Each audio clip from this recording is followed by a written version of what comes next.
I am Venki, a working professional in IT as well as an amateur masters athlete and a coach for endurance sports. You are listening to the Working Athlete podcast. Here, I talk to working athletes from all walks of life and experts from various sports to provide you with inspiration, training tips, and lifestyle advice.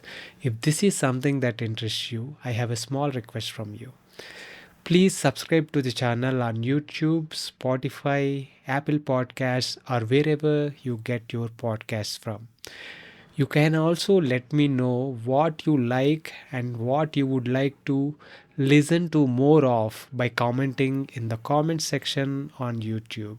I promise to do my best to improve with each episode and bring you the best content that helps you and me get better each day.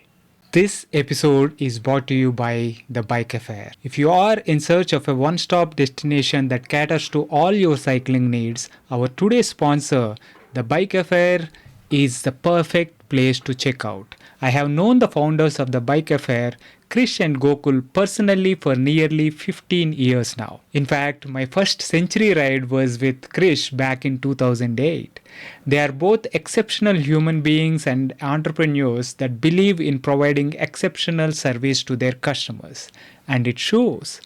With over 14 years of experience, the Bike Affair has established itself as a trusted source offering honest advice and exceptional service. They are offering a special treat for the listeners of this podcast. You can enjoy a 10% discount on your first order by using the code BikeyVenki on their website. So if you are in Hyderabad, visit their store in Kondapur, or if you are anywhere else in India, shop online by using the link thebikeaffair.com. I will leave the link in the show notes. Now, enjoy the podcast. Welcome back to the podcast. This is the third and final episode in the mini series on nutrition that we have been doing based on a narrative review. In the last two episodes of the podcast, we talked about nutrition. In episode 202, we talked about what are the macronutrients and what role they play. We talked about how much of carbs, proteins, and fats do we need to consume for improved athletic performance. In episode 203, which is the last episode, we talked about the nutritional supplements that actually work and those that don't do much. In this episode, we will talk about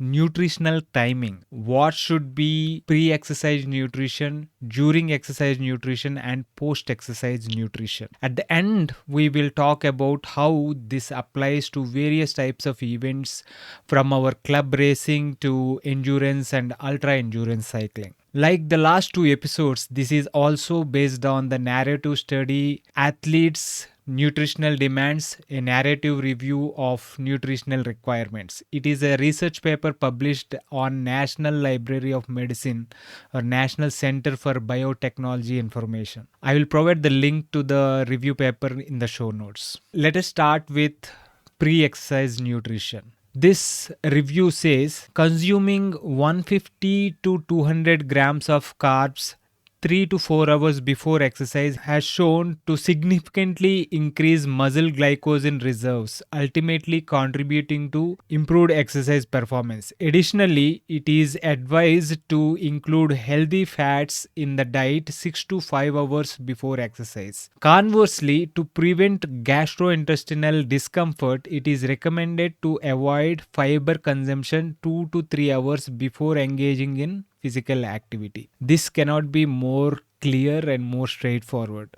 and it seems to be in line with the carb loading that we do the previous day with pasta dinners and stuff like that, and the pre-race nutrition that we do about 3 hours before the race with overnight oats or peanut butter jam sandwiches and stuff like that on the morning of the race. So simple complex carbs without much fiber is the recommendation for pre-exercise nutrition, about 150 to 200 grams of carbs. Now that is pre-exercise nutrition. What about during exercise nutrition? Again, the recommendation is very straightforward. For aerobic activities lasting more than 2 hours, optimal results are achieved by consuming 90 to 144 grams per hour of carbohydrates in a 2 is to 1 glucose to fructose solution. This strategy maximizes the uptake and oxidation of carbohydrates while simultaneously preserving muscle glycogen. The typical recommendations for carbs range from 60 to 90 grams nowadays, as you can make out from just what I read. 90 to 140 grams. Some of the recommendations are going as high as 144 grams per hour of carbs. Okay, but however, that much of just glucose might actually cause gastrointestinal discomfort, as in it can upset the tummy. That's why glucose to fructose combination, typically in 2 is to 1 ratio, 2 is to 1 glucose to fructose ratio, will help consume that much carbohydrates without causing gastric distress. So that is for during the activity. Previously, we have seen 60 to 90 grams as a recommendation. Nowadays, it is going on the higher side. 90 to 140 grams is what some of the recommendations are showing. Okay, that is for during exercise nutrition. Now, what about post exercise nutrition? This paper says to enhance myofibrillar protein synthesis after exercise and minimizing amino acid degradation, a nutritional recommendation advises incorporating 0.31 grams of per kg of high quality and quickly digestible protein like whey protein. Those pursuing this objective should strive to integrate this amount per meal. A mixed meal consisting of carbohydrates and protein after exercise with a carbohydrate to protein ratio of approximately 4 is to 1 is recommended to initiate muscle glycogen synthesis. 0.31 grams per kg of body weight of protein per meal is what is recommended. To make it simple, if you are a 60 kg athlete, it will translate to roughly 20 grams of protein per meal. If you are a 90 kg athlete, it will translate to roughly 30 grams per protein per meal. It is in line with the daily recommendations for endurance athletes between 1.2 grams to 2 grams per kg of body weight. Immediately or within 30 to 60 minutes of exercise, it is recommended to consume 4 is to 1 carbs to protein ratio to speed up recovery. This is all about post exercise nutrition. Protein at 0.31 grams per kilo of body weight per meal or 1.2 grams to 2 grams per kg of body weight in a day. Okay, that is the recommendation. And immediately after exercise, carb to protein ratio of 4 is to 1 to aid the recovery immediately within 30 to 60 minutes of exercise. Okay, that is about pre, during, and post exercise nutrition. Now, let us also recap something we talked about in the first episode, the hydration. Athletes are advised to initiate a pre training regimen in a well hydrated state, ingesting approximately 500 to 600 ml of water or sports beverage 2 to 3 hours before engaging in exercise. That is about 600 ml is a typical water bottle that we carry on our bikes. So you can down that much 2 to 3 hours before exercise.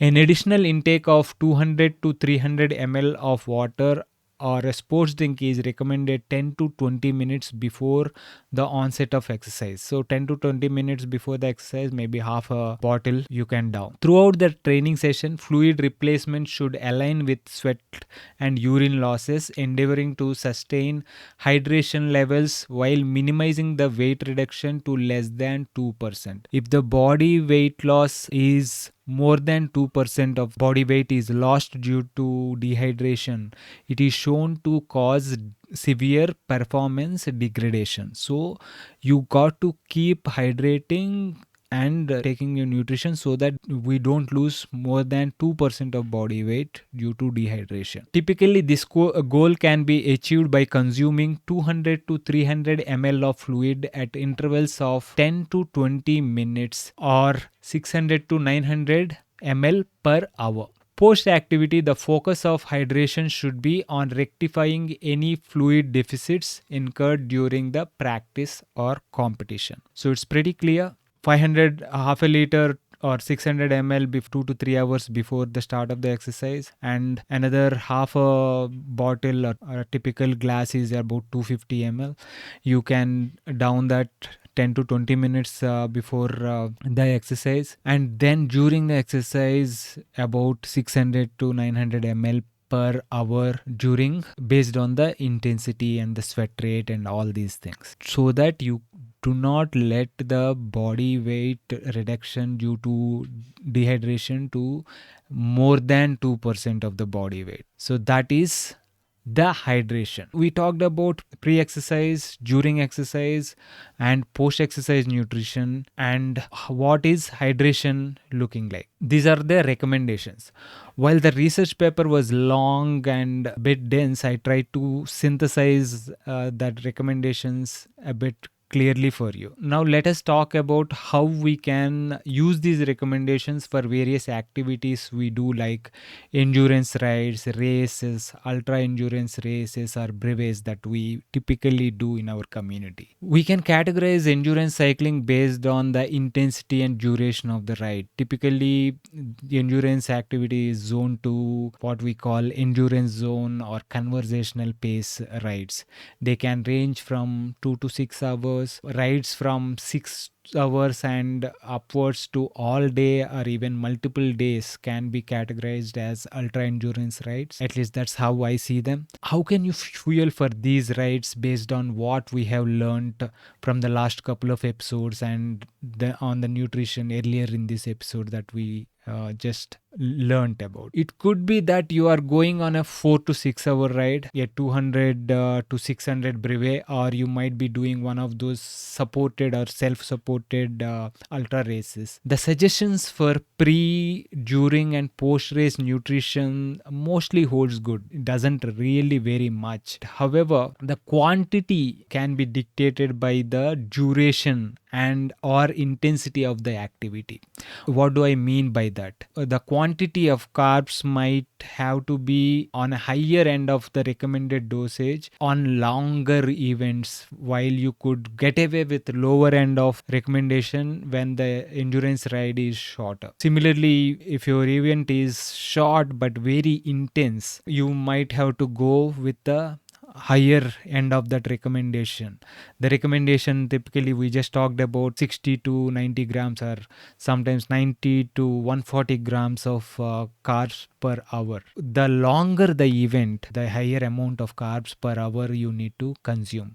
Say for ultra endurance athletes, they have to consume a lot more. If you are doing a 24-hour time trial, you might need to consume as much as 120 grams or more grams per hour for that duration. Say for example, the recommendation is 60 to 120 grams of carbs per hour during endurance activity. If you are aiming to do a 6-hour 200 kilometers, you might need to consume close to 90 to 120 grams per hour. However, if you are looking at doing the same 6 hours but planning to cover 100 kilometers of flat terrain at a leisurely pace, you might get away with maybe 60 grams per hour also, or even lesser. These examples are just to give you an idea that the quantity of carbs need to depend on the duration and intensity of the activity. So if you are in a brevet like 200 kilometers to 600 kilometers that we see in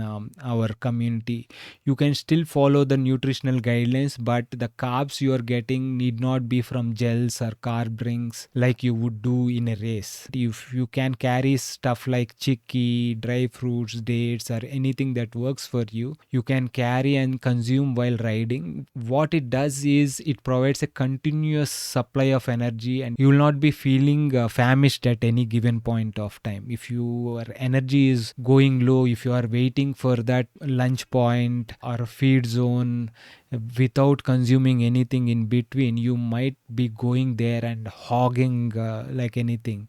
What it does is it will bloat you up, and it will give you a sugar high, but also a kind of sugar crash. You will not be able to ride after such a heavy meal, because the body is going to focus on digestion. You might even feel lightheaded in such cases when you try to ride after a very heavy meal, because the blood is going through to your stomach from your extremities, and you will end up feeling dizzy because blood is going to the stomach to kind of digest, but you are also trying to ride. It will kind of it can kind of result in a bit of lightheadedness and stuff like that. So you should focus on consuming carbs at regular intervals and not focus on doing a really heavy meal and not consuming anything in between. So on the bike, nutrition in such long rides also saves a lot of time by enabling you to keep your breaks short and very purposeful. So for ultra endurance races like ram, athletes tend to consume about 90 to 120 grams of carbs per hour, mostly through meal replacement drinks or